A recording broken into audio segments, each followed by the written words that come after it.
1975 അലഹബാദ് ഹൈക്കോടതി പ്രധാനമന്ത്രി ഇന്ദിരാഗാന്ധിയുടെ തെരഞ്ഞെടുപ്പ് അസാധുവാക്കിയപ്പോൾ ഇന്ദിര ഒരു രാജ്യത്തെയും ജനതയെയും തന്നെ അയോഗ്യരാക്കി നടത്തിയ പ്രഖ്യാപനത്തിന്റെ പേരാണ് അടിയന്തരാവസ്ഥ. അബു എബ്രഹാം പിന്നീട് കാർട്ടൂൺ വരച്ച് പരിഹസിച്ചതുപോലെ ബാത്ടബിലിരുന്ന് രാഷ്ട്രപതി ഫക്രുദ്ദീൻ അലി അഹമ്മദ് അന്ന് ഇന്ദിരയ്ക്ക് വേണ്ടി ഇന്ത്യയുടെ തലവര മാറ്റിവരച്ചു. 1975 ജൂൺ 26 പുലർച്ചെ 6 മണിക്ക് കിടക്കപ്പായിൽ നിന്ന് എഴുന്നേറ്റപടി കണ്ണുതിരുമിയെത്തിയവരുടെ മന്ത്രിസഭാ യോഗത്തിന് മുമ്പാകെ ഇന്ദിര തന്റെ തീരുമാനം അറിയിക്കുമ്പോഴേക്കും രാജ്യത്ത് പൗരാവകാശങ്ങൾക്ക് വിലങ്ങ് വീണു തുടങ്ങിയിരുന്നു.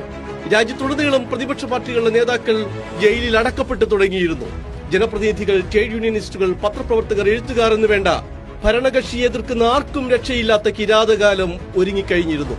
പണ്ഡിറ്റ് നെഹ്റുവിന്റെ ഉച്ചചങ്ങാതി ജയപ്രകാശ് നാരായണനും മൊറാർജി ദേശായിക്കും വേണ്ടി മകൾ ഇന്ദിര ഹരിയാന റെസ്റ്റ് ഹൌസ് ജയിലാക്കി. ജനാധിപത്യ അട്ടിമറിക്ക് ശേഷം അധികാരം പിടിച്ചെടുത്ത സൈനിക മേധാവികളെ പോലും നാണിപ്പിച്ച മിസിസ് ഗാന്ധിയെ AKG വിളിച്ചു പെൺ ഹിറ്റ്ലർ. അതുവരെ വനിതകളിൽ നിന്നൊരു സ്വേച്ഛാധിപതിയെ കണ്ടിട്ടില്ലാത്ത ലോകമാധ്യമങ്ങളും അന്തം വിട്ടു. നാസി ജർമ്മനിയിലേക്കാൾ 10 മടങ്ങായിരുന്നു അടിയന്തരാവസ്ഥക്കാലത്ത് വന്ധ്യീകരിക്കപ്പെട്ട മനുഷ്യർ. പിറന്ന മണ്ണിൽ നിന്ന് പിഴുതെറിയപ്പെട്ടവരുടെ കഥയും തഥൈവ. 21 മാസം രാജ്യം ജയിലറുകളും കൊലമുറികളും നിറഞ്ഞ കോൺസെൻട്രേഷൻ